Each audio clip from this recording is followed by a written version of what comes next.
No hay nada más aburrido que ver una película sabiendo qué camino exactamente va a transitar su historia. Por suerte, The Last Jedi llegó para dar vuelta muchas de las situaciones y presunciones clásicas que damos por sentado al experimentar una historia, y sobre todo una de Star Wars. Por eso voy a intentar explicar con spoilers por qué es que este episodio es y se siente tan diferente respecto al resto de la saga.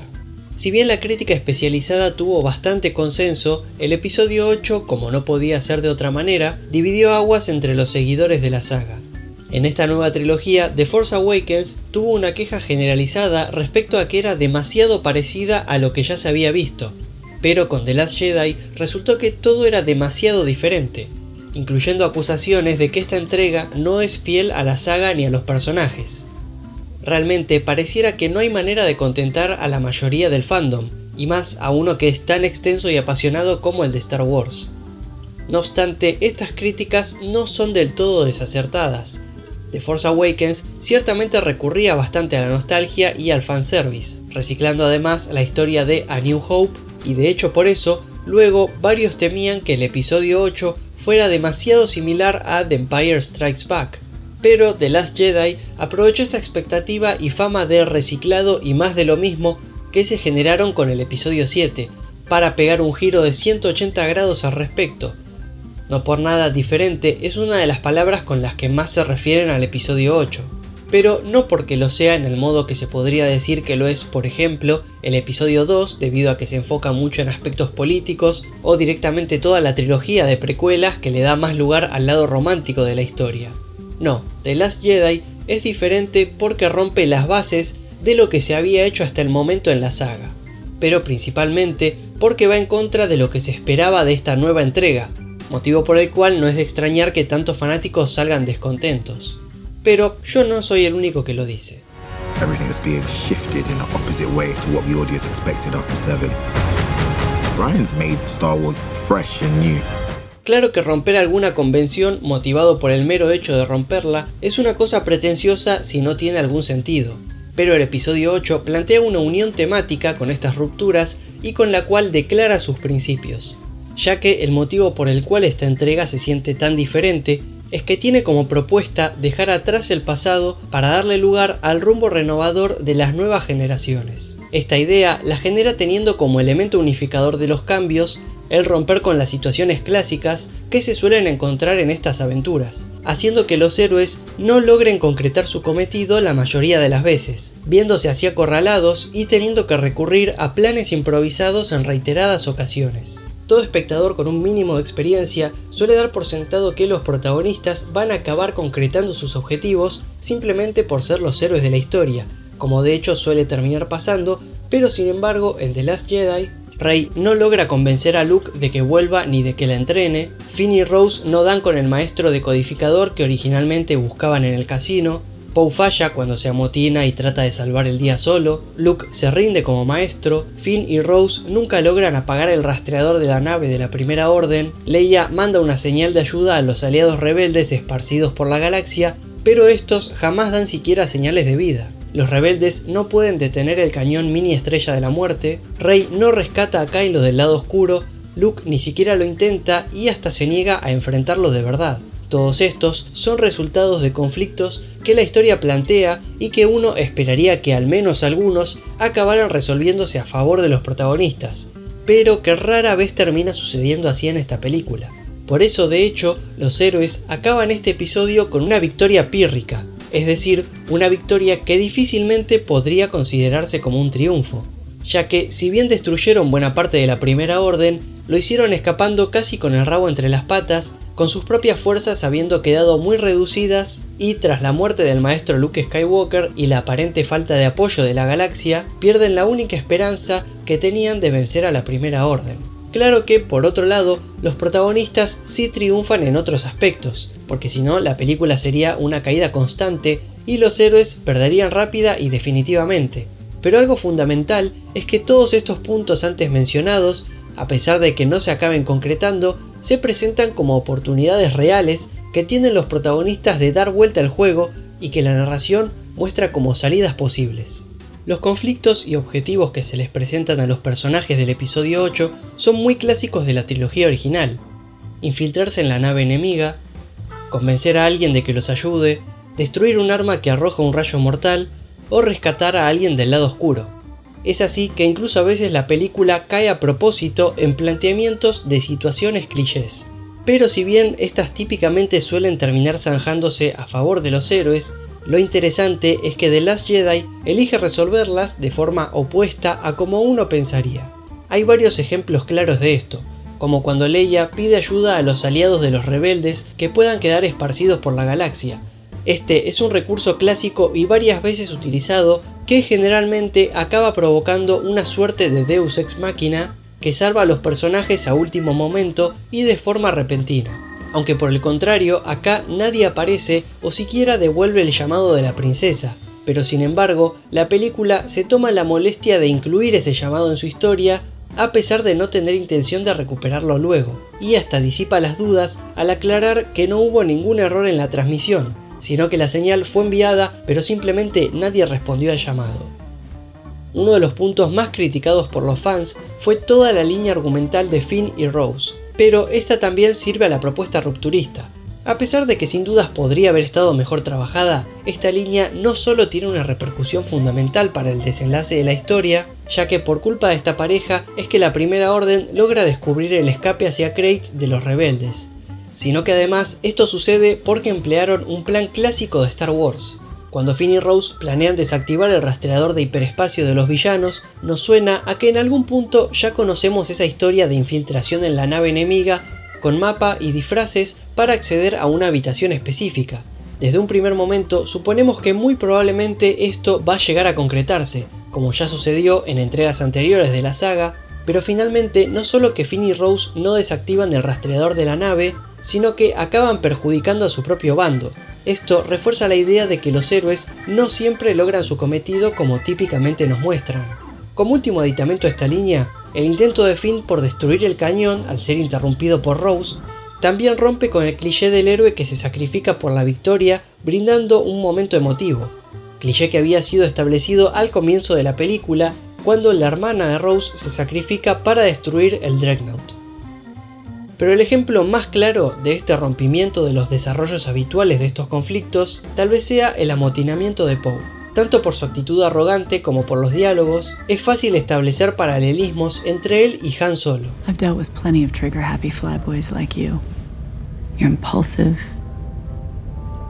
dangerous, and the last thing we need right now. Incontables veces hemos visto el papel del héroe que se enfrenta a lo que dice todo el mundo haciendo contra viento y marea lo que solo a él le parece correcto, y al final termina salvando el día demostrándole a todos los demás que él tenía la razón y que el resto estaba equivocado. Nuevamente, este cliché se instala al comienzo de The Last Jedi cuando Poe desobedece a Leia al empecinarse en derribar un Dreadnought, y efectivamente lo acaba consiguiendo tal y como esta situación típicamente se resolvería. Pero más avanzada la película, la línea principal de Poe se encarga de darle una patada a ese cliché antes instaurado. Tras verlo durante varios minutos protestar y hacer todo lo que está a su alcance para llevar adelante su plan por algo que solo a él le parece correcto, finalmente le demuestran que esa actitud conflictiva, característica de muchos héroes, no es la forma de encarar sus ideas. That first battle sequence shows his Achilles heel, which is that he wants to be the hero. But his old heroics aren't necessarily what is needed at this moment. No solo porque finalmente no se logra salir con la suya, sino porque es la misma Leia quien lo noquea y le dice que ya no es así como se hacen las cosas. Por eso, quien acaba siendo el héroe no es Poe, sino Holdo, quien supo ser la heroína silenciosa que la situación necesitaba. She was more interested in protecting the light than she was seeming like a hero. The Last Jedi juega tanto con la expectativa de los fans que incluso una de las grandes incógnitas de la saga resultó ser nada relevante. Al final, con tantas teorías dando vueltas sobre los padres de Rey, diciendo que ella era hija de Luke o de Leia o incluso de Snoke, finalmente resultó que sus padres eran unos don nadie. Esto se contrapone a la que en el episodio 5 fue una de las revelaciones familiares más famosas del cine, por lo cual no era raro esperar que con la incógnita respecto a los padres de Rey se repitiera una gran revelación familiar en esta otra segunda parte de una trilogía. In the first trilogy, the hardest thing Luke could be told in that moment was that Vader was his father. That turns everything on its head for Luke. It takes away all the easy answers and it makes him face the hardest thing, which is that I no longer have just a bad guy I can hate. Suddenly, that thing that I thought was the bad guy is actually a part of me. For Rey, I think it's the exact opposite. If she were told that she's related to this person or Lucas or this or whatever, that'd be the easiest thing she could hear. That's everything she wants. That would instantly define what her place is in this universe. So to me, the equivalent of I am your father is, nope, you gotta stand on your own 2 feet. There are not going to be those easy answers here for you. You're wondering who you are? Okay, well you have to find out who you are for yourself. Esto, además de obligar a Rey a construir su propia identidad de la nada, toma la idea de que ser un Jedi no es una cosa elitista y hereditaria como muchos venían concibiendo hasta ese momento, sino que en algún punto cualquiera puede serlo, viéndose esto enfatizado en la última escena en la cual un niño común y corriente utiliza la fuerza, cosa que a la vez apoya la idea de que las nuevas generaciones son la esperanza del futuro, sobre todo siendo que el último plano de la película es del niño sujetando la escoba en una pose como si esta fuera un sable láser. Matar a Snoke también fue otro giro interesante. Por un lado, porque este antagonista, al igual que Rey, se llevó muchas teorías de los fans respecto a su identidad, las cuales también fueron destruidas al decidir matar al personaje sin explicación alguna de su pasado.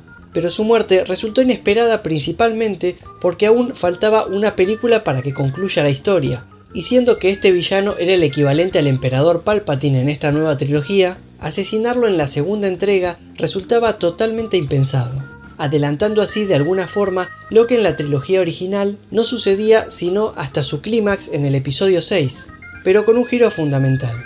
Tras un destello de bondad y luego de que el Lord Sith asesina a su maestro, Kylo, a diferencia de Vader, no tiene su momento de salvación. Su temperamento le impide dar el brazo a torcer y arrepentirse. Por eso, tras vencer a su maestro, en lugar de abandonar el odio y buscar la redención de la mano de Rey, como lo hizo Vader con Luke, lo primero que Kylo hace es buscar refundar la Primera Orden bajo su propio mando, incluso responsabilizando a Rey por la muerte de Snoke, dándole lugar a la historia para ir más allá de hasta donde llegó el episodio 6 con Vader. Algo así como qué hubiera pasado si tras el episodio 6 Vader hubiera continuado vivo y sin redimirse.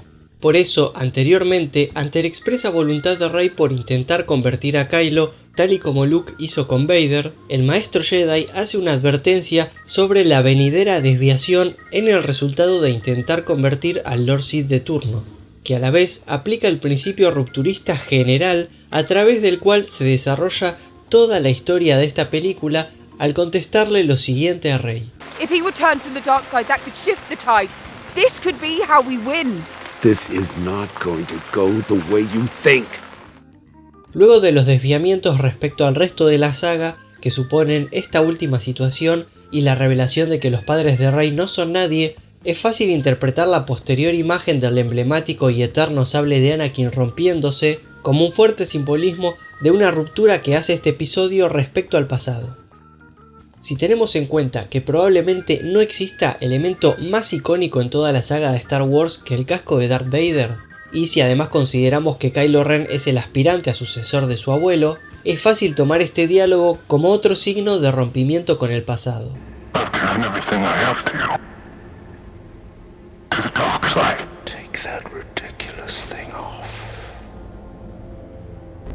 Mientras que la máscara de Vader siempre fue aceptada como algo normal y hasta genial a los ojos del espectador, la que en esta historia vendría a intentar tomar su lugar es planteada como algo ridículo por la propia película. Es cierto que Vader utilizaba su máscara porque la necesitaba para vivir y Kylo solo por una tonta pretensión de ser como su abuelo, pero esto no le quita el peso simbólico que tiene este diálogo de Snoke, el cual sería impensado oír de parte de Palpatine hacia Vader. Y por si fuera poco, esta idea es reforzada cuando, como consecuencia de esto, Kylo destruye su propia máscara. En este gesto hay una toma de conciencia de parte de él, como también la hay de parte de esta nueva trilogía respecto a las primeras entregas de Star Wars, de saber que simplemente no puede estar a la altura de su versión anterior, lo cual desemboca en adoptar una identidad propia. Let the past die. Kill it if you have to. That's the only way to become what you were meant to be. It's time to let old things die. Snoke, Skywalker, the Sith, the Jedi, the Rebels, let it all die.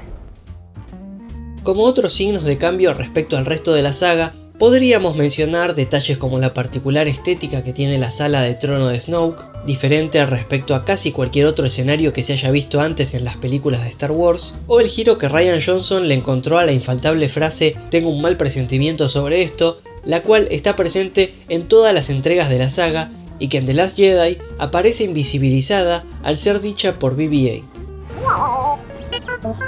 Happy beats here, buddy. Come on.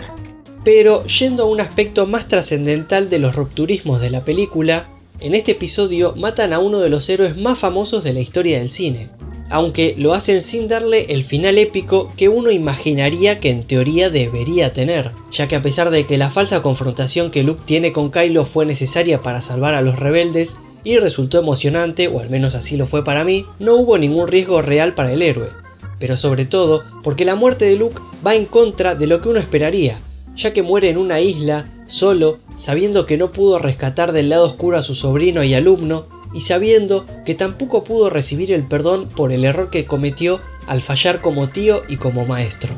Esto es un final que sería común concebir como indigno para un héroe de su talla. Además, Luke muere mirando hacia un atardecer de 2 soles, así como lo conocimos en Tatooine, lo cual apoya la idea del cierre de un círculo y el fin de un ciclo no solo de su vida, sino de una parte fundamental de la vieja guardia de Star Wars. Por esto, episodio 8 es una cinta arriesgada desde el guión, ya que esquiva un camino fácil y probablemente satisfactorio para muchos, como lo hubiera sido que Luke vuelva a creer en los Jedi y entrene a Rey, o vaya a combatir a Kylo y a la Primera Orden. And I told Brian this, it's no surprise. I said, I just fundamentally disagree with your concept of this character and how you use him. My character always represented hope and optimism, and now here I am, very pessimistic and disillusioned and sort of demoralized. El no haber seguido las líneas del carácter tradicional de Luke podría verse, y de hecho muchos lo tomaron, como una especie de traición o que fue ignorada la esencia del personaje, pero sin embargo si lo vemos de otra manera podríamos tomarlo como que con la nueva dimensión que le dieron a Luke, en realidad hicieron evolucionar al personaje. En Return of the Jedi, Luke ya presentaba una dualidad que lo situaba lejos de ser un personaje 100% puro, por eso es que para esa ocasión decidieron vestirlo de negro, para ilustrar así su acercamiento al lado oscuro, pero de todas formas siempre prevaleció en él la voluntad de luchar contra el mal. Sin embargo, en The Last Jedi, en vez de siquiera intentar rescatar a Kylo del lado oscuro, como había hecho con Vader, Luke, en esta nueva etapa de su vida, finalmente opta por rendirse. Se da cuenta que no puede traer de vuelta a su sobrino. Did you come back to say you forgive me? To save my soul? No. Lo cual le da una vuelta de tuerca menos optimista y convencional que lo que se había planteado hasta ese momento en la saga. Por último, cabe mencionar que estos cambios propuestos por el episodio 8 no siempre resultan del todo favorables. En su afán por ir en contra de lo establecido previamente en la saga, es que el comienzo de la película tiene algunos momentos en los que se sienten un poco incómodos o hasta chocantes, pero eso es lógico. Un ejemplo negativo de este aspecto es cuando The Last Jedi retoma el punto en donde terminó The Force Awakens, donde la respuesta de Luke al ofrecimiento de Rey es despreciar el sable. Tras 2 años de espera y con un cliffhanger que dejó a todo el público en vilo por la respuesta de Luke, este es un gesto tajante, simbólico y, no casualmente, el primer rupturismo que aparece en The Last Jedi, debido a que esta es la acción que se encarga de dar la patada inicial de su propuesta respecto a lo que se venía planteando hasta el momento en la saga, porque de alguna manera representa la voluntad de los espectadores, quienes le extienden el sable a Luke con sus deseos de que regrese.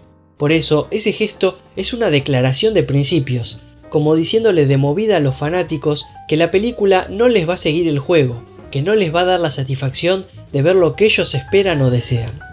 Esta negativa de la película a las expectativas de los fans se reafirman cuando vemos que Luke, contrario a lo que se esperaba, nunca entrena realmente a Rey. De hecho, se dedica a desalentarla. No hay que olvidar que The Last Jedi es la segunda parte de una trilogía, así como lo es The Empire Strikes Back, en la cual Luke busca y recibe el entrenamiento de Yoda, al igual que Rey busca hacerlo con Luke en este episodio 8, cosa que era esperable que sucediera e incluso los trailers insinuaban, pero que sin embargo no se termina dando. Pero aún así, cerca del comienzo, la película muestra un X-Wing sumergido que anticipa la idea de que lo vayan a sacar utilizando la fuerza durante un futuro entrenamiento de Rey, tal y como sucedió en el pantano de Dagobah durante el entrenamiento de Luke. The fun thing to me was looking back at the scenes between the two of them in the other movies and realizing he's teaching him the same lesson.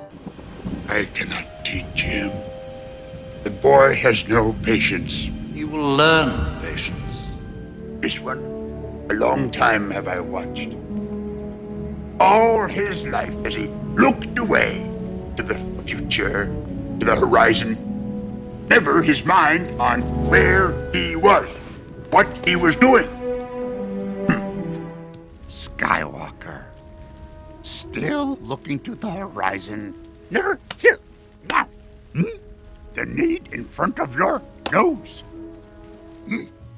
Pero a pesar de que la situación entre ambas películas es similar, con los dos maestros Jedi retirados a lugares recónditos, una negación inicial a entrenar al protagonista y con una advertencia y confrontación con el lado oscuro, la diferencia radica en que en el episodio 8 ese entrenamiento jamás avanza.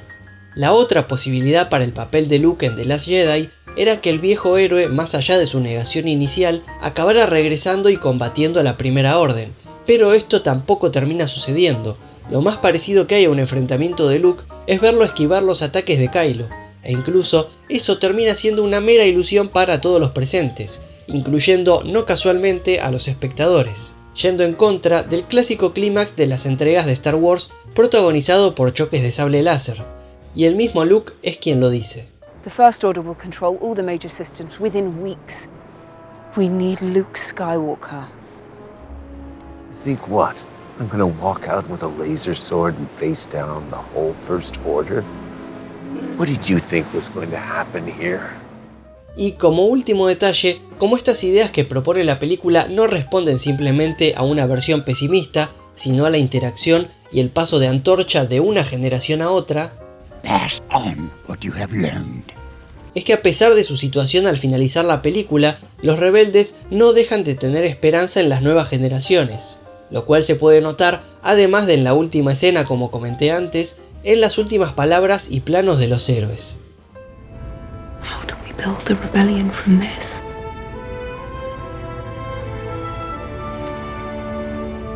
We have everything we need.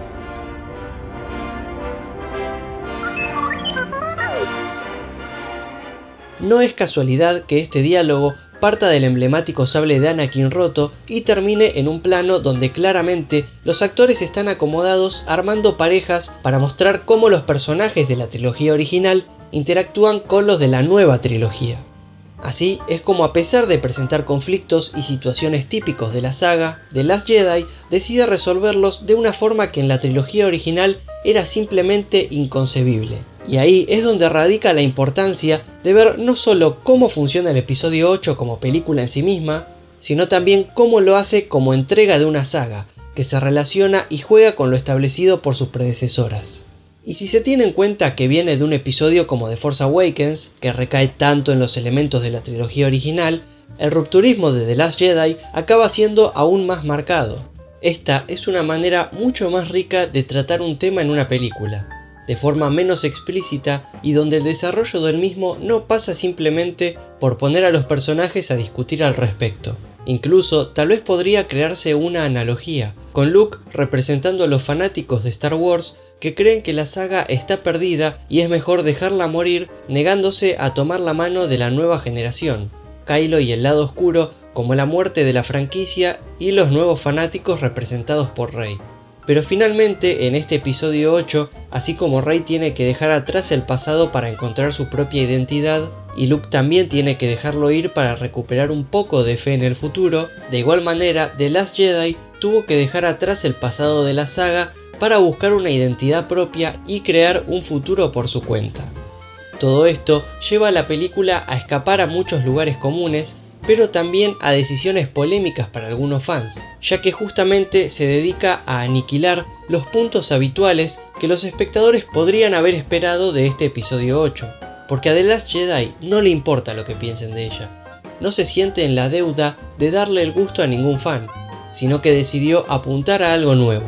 Es un quiebre que le declara al espectador que, si bien aún estamos en Star Wars, ya no es lo que era antes ni tiene sentido que lo sea, porque hay que darle paso a lo nuevo y que por ello ahora esto se maneja diferente. Y hasta acá llega el video de hoy. Por las dudas nomás voy a comentar que todo lo que dije en este video no está pensado para ser interpretado como que Rian Johnson armó todo esto de manera intencionada, ni siquiera digo que esto sea el tema principal de la película, cada uno decidirá después qué le parece en base a su interpretación, pero sí me parece que esto más bien son conclusiones o una gran conclusión que se puede sacar en base a lo que es el producto final, que es la película, y sobre todo prestando atención a pequeños detalles y cómo se estructuró el guión. Así que bueno, cada uno sacará sus conclusiones, déjenmelo saber abajo en los comentarios qué les parece esta interpretación o qué pensaron de la película ya que dividió tanto las aguas. Si este es el primer video mío que ven, les aconsejo que se suscriban para más reseñas y análisis sobre cine y series, activen la campana de notificaciones para saber cuando subo un nuevo material. Como siempre, muchísimas gracias y nos vemos en el próximo video.